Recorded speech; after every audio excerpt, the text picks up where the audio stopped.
সকলকে জানাই জয় যিশু। লোভী, কৃপণ ও স্বার্থপর মানুষের কথা।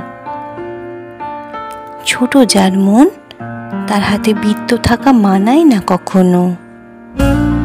কৃপণের সম্পত্তি তার কোন কাজেই বা লাগে। নিজেকে বঞ্চিত করে যে অর্থ সঞ্চয় করে, সে তো অন্যদের জন্যেই সঞ্চিত করে।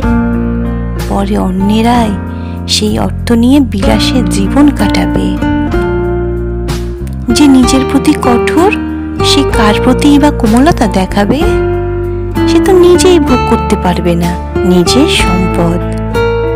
যে নিজের প্রতি কৃপণ, তার চেয়ে হীনচেতা কেউ আর নেই। আর এই তো তার নীচতার যোগ্য প্রতিফল।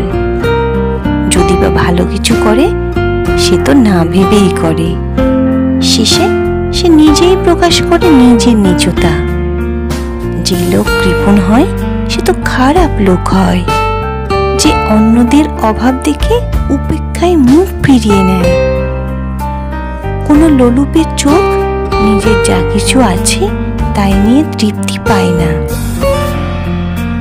একটা বৃষ্টি লোভে তার মনটা তো কুঁকড়েই থাকে। যে মানুষ স্বভাবে কৃপণ, সে তো খাদ্যের ব্যাপারেও কৃপণত্ব করে। তার নিজের টেবিলেই থাকে খাদ্যের অভাব।